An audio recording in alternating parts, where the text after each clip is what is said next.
안녕하세요. 브이로그 채널 이과감성입니다. 오늘은 지난 영상에서 예고한 생활비 리포트를 준비했습니다.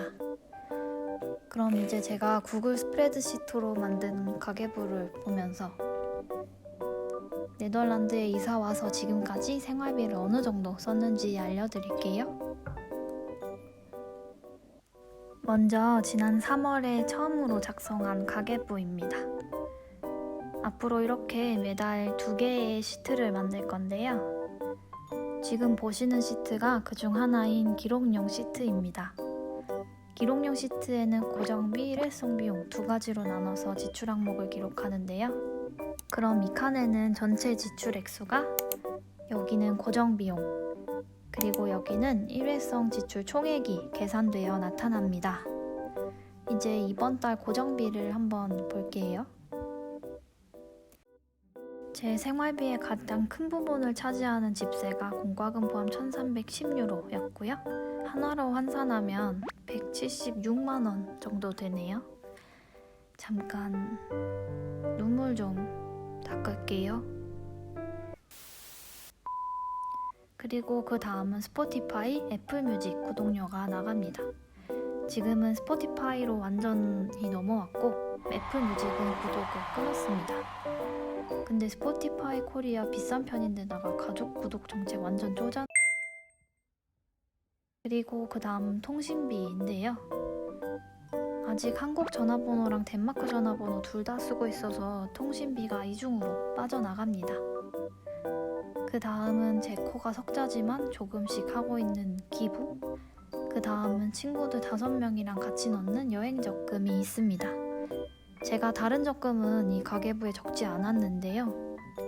이 적금은 이미 쓴 돈이라고 생각하고 넣고 있기 때문에 지출로 보고 가계부에 넣었습니다. 그 다음은 보험료들인데요. 먼저 치아보험, 갱신, 비갱신형 암보험이 가입되어 있습니다. 근데 네덜란드에서 근무하는 동안에는 병원비가 다 무료라 치아보험이랑 갱신형 암보험은 해지하려고 합니다. 마지막으로 고정비용에서 꽤 큰 부분을 차지하는 게 이 네덜란드 건강보험료인데요. 건강보험료를 이렇게 따로 내야 한다는 걸 모르고 왔어서 굉장히 비싸게 느껴지더라고요. 네덜란드에서는 신기하게도 나라가 운영하는 공단에 건강보험료를 납부하지 않고요. 각자 선택한 보험회사에 납부를 하도록 되어 있습니다. 그래서 매년 더 저렴한 가격을 제시하는 회사로 바꾸기도 한데요. 저도 회사에서 제휴를 맺은 곳에 가입해서 매달 115유로씩 납부하고 있습니다. 조금 비싸게 느껴지긴 하지만 그 덕에 혹시 모를 사태의 병원비 걱정은 없으니까요. 아무튼 이렇게 해서 2022년 3월 기준 고정비용은 총 1605유로입니다.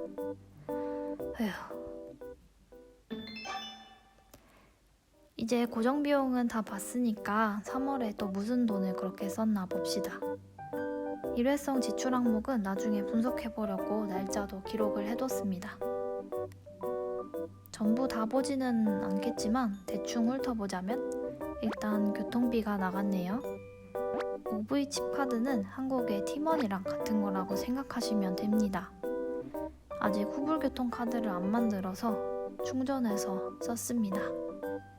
네덜란드 교통비 너무 비싸요. 특히 버스. 용산에서 영등포 정도 거리에 2.5유로 정도 받습니다. 그 다음은 수도세입니다. 수도세는 3달에 한 번씩 내는데요.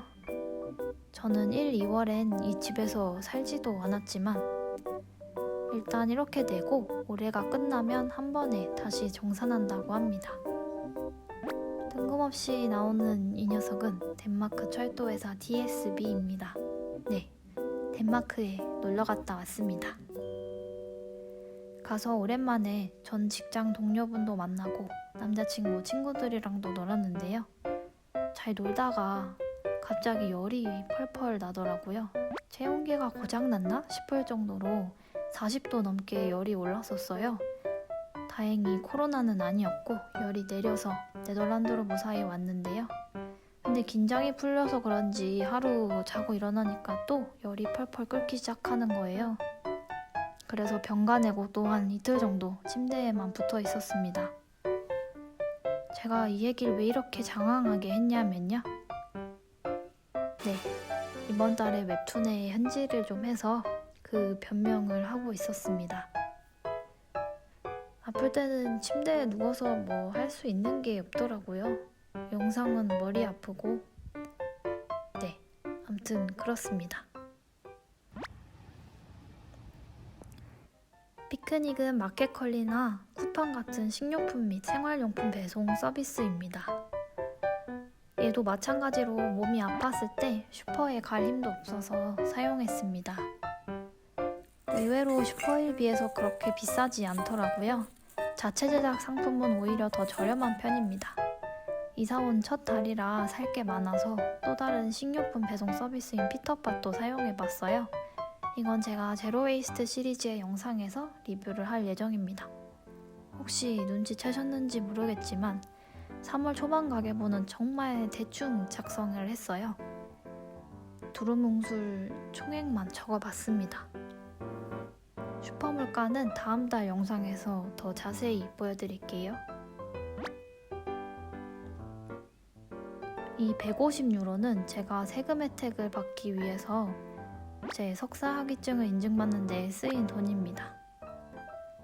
한국에서 석사학위를 받았지만 석사학위증은 영어로 되어 있었고 다른 유럽 국가에서 온 친구는 이런 서류를 제출하지 않아도 됐다고 하니 조금 억울했지만 아직도 억울하네요. 학교 홈페이지에서 문서 번호도 조회할 수 있는데 굳이 150유로나 내고 인증을 받아오라니. 그나마도 이제 9월부터는 치솟는 에너지 비용에 의한 재정난 때문에 이 세금 혜택을 없앨 수도 있다고 해요. 제발 나까지. 그 다음 이 긴 장보기 목록은 집들이 할 때 만든 닭볶음탕 재료와 기타 간식입니다. 일단 닭볶음탕은 늘 그렇듯이 제가 원하는 맛은 안 나왔지만 친구들은 맛있다고 해줬고요. 막걸리도 나쁘지 않았습니다.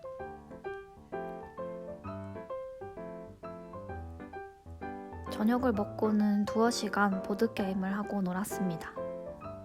테라포밍 마스라고 화성을 살기 좋은 환경으로 개척하는 게임인데요. 대충 제가 지고 있는 상황입니다. 여기 노란색 말이 제 말이고요. 검은색이 요하나 씨, 카탈리 씨는 저기 있습니다.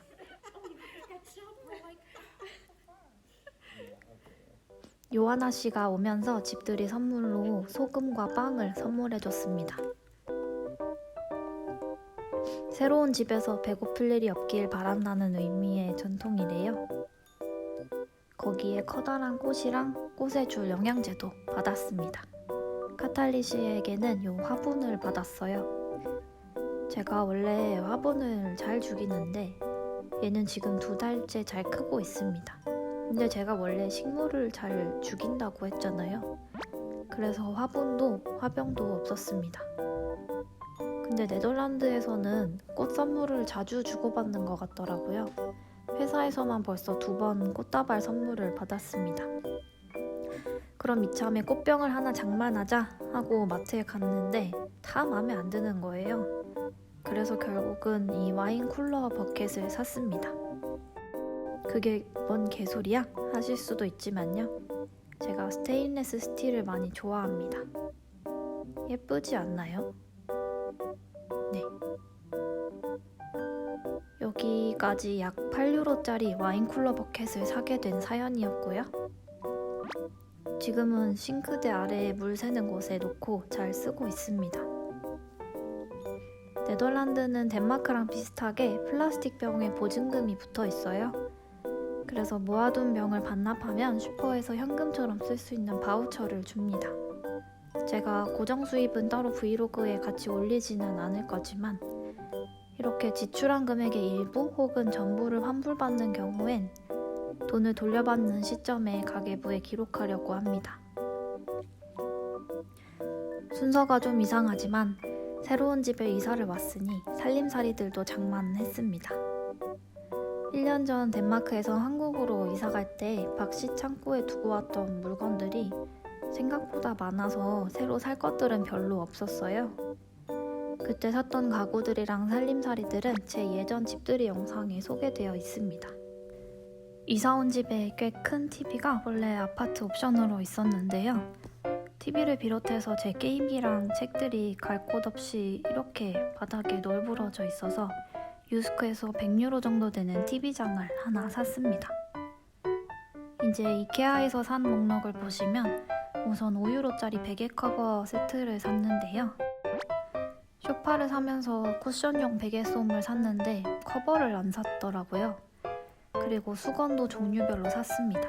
저희 집이 이렇게 생겼는데요. 네덜란드는 보통 이렇게 화장실이랑 욕실이 따로 분리되어 있어요. 제가 수건이 몇 장 없었어서 화장실에는 주방에서 쓰는 행주 같은 거를 일단 걸어뒀었어요. 네. 그래서 손님용 수건 2장이랑 목욕용 수건 1장을 약 12유로에 샀고요. 또 빌트인 옷장이 있지만 밖에서 입었던 외투를 둘 공간이 없어서 가니 행거를 20유로에 샀습니다. 그리고 주방용품도 좀 샀는데요. 그리스인 친구 카탈린 씨가 차지키 소스를 만들어줬는데 너무 맛있더라고요. 저도 만들어 먹으려고 갈판을 하나 3유로에 샀습니다. 그리고 중탕용 인서트는 티라미수를 만들어 먹으려고 샀고요. 놀랍지 않게도 둘 다 아직 안 해 먹었습니다. 네. 그리고 켄딱에는 제가 월 초에 피크닉에서 식료품을 잔뜩 주문했잖아요. 그때 이 토마토 캔을 쟁여놨는데 그 중에 하나 켄딱에가 이렇게 뭐랄까 쇼핑 목록이라기보다는 제 허접한 살림살이 업그레이드 목록이었습니다. 그 후에는 닌텐도 스위치 구독료를 내고 친구 생일 선물, 네이버 쿠키 등을 샀습니다.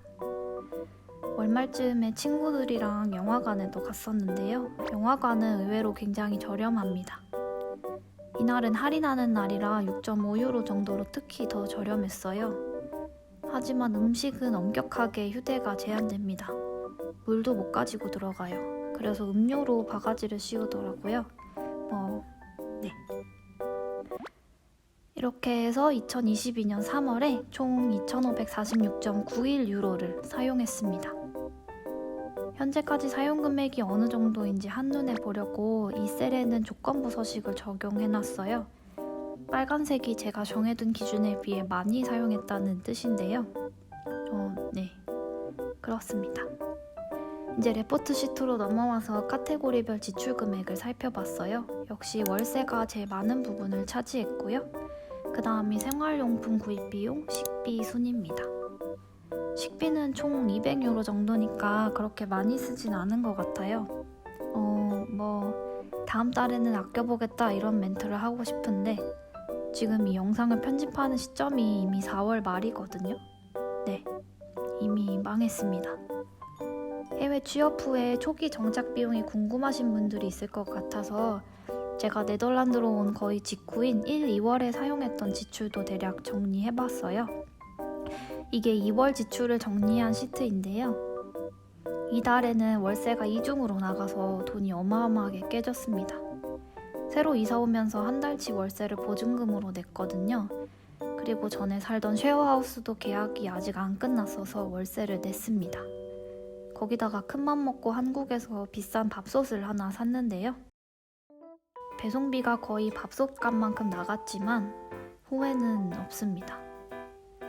그리고 1인 가구 살림살이 이삿짐 비용이 덴마크에서 네덜란드까지 700유로가 나왔어요. 아마 다 버리고 새로 샀어도 비슷한 돈이 들었을 것 같지만 정든 물건들이 많아서 이사를 선택했습니다.